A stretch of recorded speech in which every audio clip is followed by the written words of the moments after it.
Malawi's president has gone under fire for sending young people to Israel to go and work, fellas. Don't be afraid of the dark. Be careful with stars. Not every light is gonna guide you, baby. Don't let them rain on your spark. What's up, everybody? I hope you're doing good. It's a beautiful day. I feel good today. I feel really, really good. Thank you very much for stopping by. You are very much appreciated. Okay, so my first question to you is this. Do you want to go to Israel and work? There's opportunities for everybody. Nah, seriously, they're recruiting people to go and do some work. Some in farms, some in different areas. Are you interested to go to Israel and work? You're not interested. Okay. Well, Malawi's president has gone under fire for sending young people to Israel to go and work, fellas. Listen to this, okay? Malawi's president Lazarus Chakwera, I hope I haven't murdered his name, has come under fire for keeping secret his government decision to send about 221 young people to work on farms in Israel. Yeah, he's gone under fire for sending 221 young people. The airlifting of young people by Israeli Airbus planned overnight Saturday has since angered many Malawians. The move follows $60 million package from Israel to Malawi 2 weeks ago. Of course, money involved. So Israel paid $6 million to Malawi, and the president decided to send 221 young people to go and work in farms in Israel. Why is this? Okay. Why all of a sudden, I mean, we know it's not very easy to get in Israel. Why all of a sudden they want to recruit people from Africa to go and work? Because the Israeli Agriculture Ministry on record was saying that between 30,000 and 40,000 workers have left the country farms after the war started. They are now recruiting people. 30 to 40,000 people have left. Now they are recruiting people, and the Malawian government has taken $60 million, and now they're sending young people to Israel. Yeah. Labor Ministry Principal Secretary Wezi Kaira, trying to justify what has just happened, say that exporting labor to various countries, including Israel, is a way of creating jobs. Listen to this guy. Exporting labor to different countries. Dude, you're not exporting to different countries. You're exporting to Israel. Stick to Israel. That's the point. It's creating jobs for youth and generating foreign exchange for the Southern African nation, which has a population of 20 million. Why can't you just create jobs in Malawi? Okay? Create jobs for these kids in Malawi. Isn't that the reason why you are in government?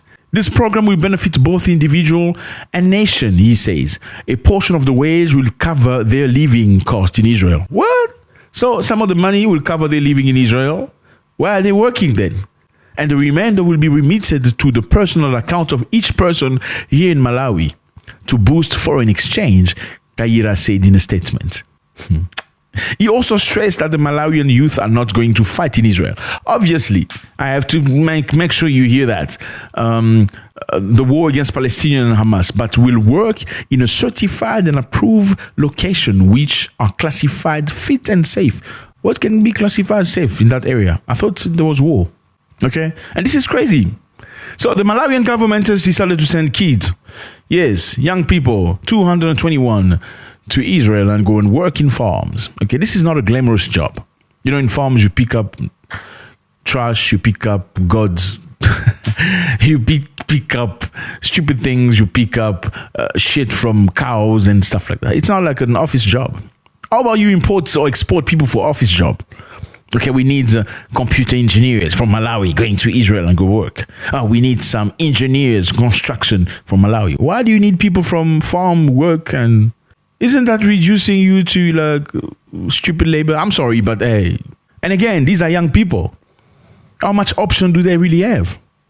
They live in poverty, in difficulties. Like, I don't see somebody living with his right mind. How much do you see somebody with his right mind in good opportunities, who's got a decent job and a house and a family, deciding to leave his home with peace and go to, doesn't matter which country it is, where there's war, to work in a farm? Please explain that to me. How is that even feasible? It's not. Because somebody living a decent life would definitely not take a chance to go somewhere where he could be bombed. Right? So I don't know how you can justify this. Are we trying to bring economy up and foreign, whatever that is, and they're going to go pick up shit from dogs and, work in the mud and stuff like that? I don't know. Please explain that to me. However, there's pushback, very strong pushback from Malawian people. Human rights chairman, defender of coalition, say that they question the secrecy surrounding the labor export. Why is it a secret? I mean, if this is just about economy, why was it secret? We condemn the government for being selective, secretive on the labor export agreement they have entered with Israel. We condemn the government for being secretive on the labor agreement they've signed with Israel. Okay? The government action on labor exports to Israel should be transparent. Why is it not transparent? Why don't you tell everybody, okay, we're sending people to Israel?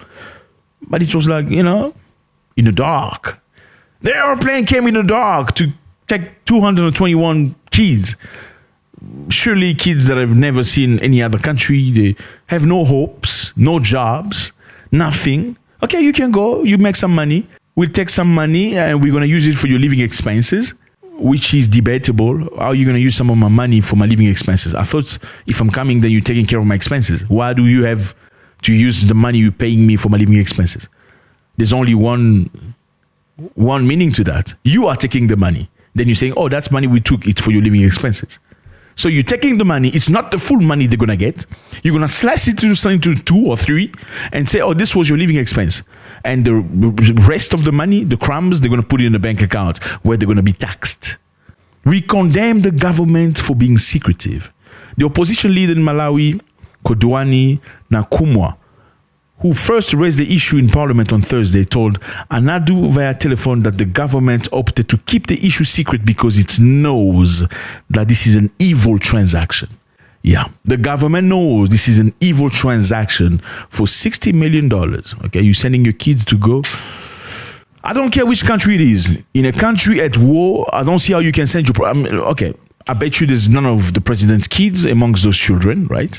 None of this guy, whoever he is, Ministry of Labor's kids among those 221 kids going to these danger zones, right? So for $60 million, which I don't even know how they're going to use it. You're Malawian, maybe you can clarify. I know in many African countries, when you receive aid from whichever organization, whether it's World Bank or IMF or any other organization, for most of the time, government don't really use the funds for the things they asked for.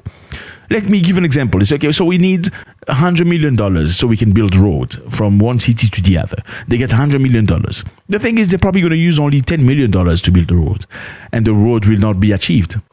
And the rest of the money, 80%, is going to be split into, they're going to buy villas, buy big cars, big houses and stuff like that. I don't know if that's the case of Malawi, but I'm just asking. I mean, is this something that may or could occur in Malawi perhaps?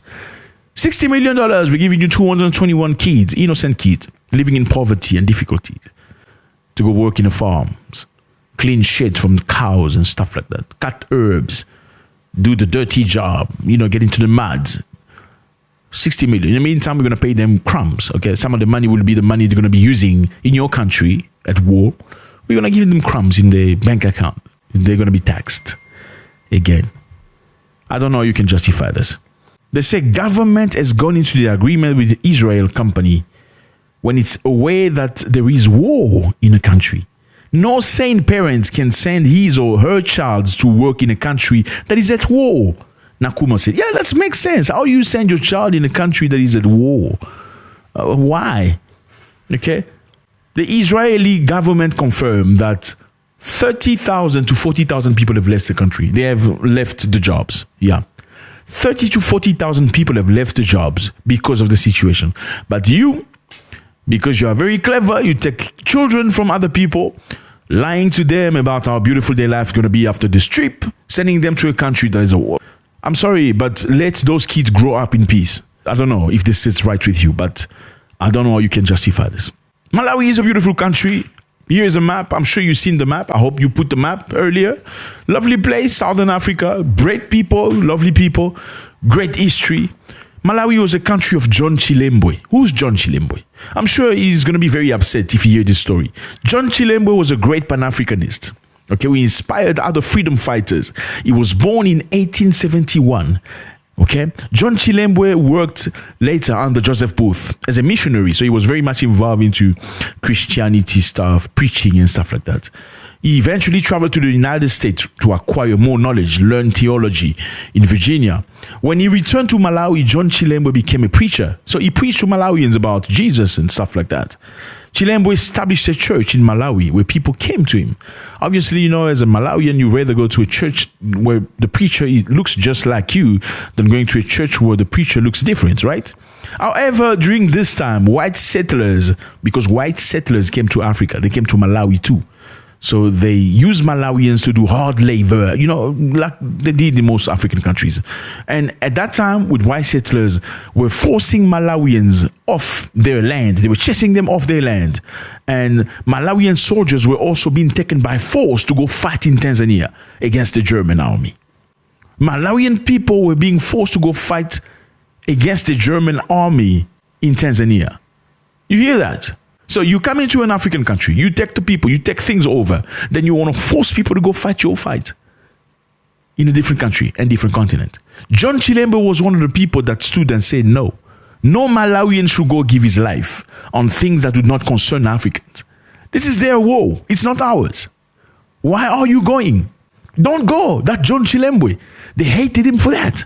And after that, obviously, after he expressed his discontent over this injustice, in January 1915, he held an uprising in Malawi against the settlers. The rebellion was not successful, unfortunately. And Chilembwe was, a few days later, while trying to cross into Mozambique. Sad story of a great warrior, a great Pan-Africanist. Malawi eventually became independent in 1964, and today, Chilembwe is on the banknote of Malawi. You find John Chilembwe in the banknote.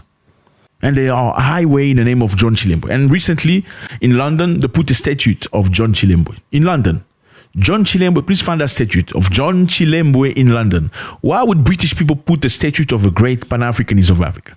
Because they understand the level. This is a pastor. He was a pastor. He didn't preach people, oh, okay, you know, in the name of Jesus, don't fight. In the name of Jesus, stay quiet. Jesus said, if they slap you on the left, give them. He didn't say that. He said, this is not your war. Why do you want to go fight? Why do you want to go fight the Germans in a war that's not... How does that benefit you? Why? Stay here, stay home. They stood up and fought against the white settlers. And unfortunately, they got to him. Fellas, please explain this to me. $60 million. That's very little money. I'm sorry. $60 million is money for one person. Yeah. Okay. $60 million cannot move a country. Saying, okay, we are sending you people to go work in your farms, clean shit and stuff like that in a country of war. No. Let the war end first. Let them finish the East. Yeah. Then we can start talking. Let's talk about decent business. Talk about, you know, inviting engineers. Talk about inviting Malawian doctors. How about that? Talk about inviting Malawian intellectuals. If you do consider Malawian labor, how about you take the cream of the cream? Why do you have to do the stupid jobs? Why? Let me know how you feel about this, fellas. I'm sure you know how I feel about this. God bless.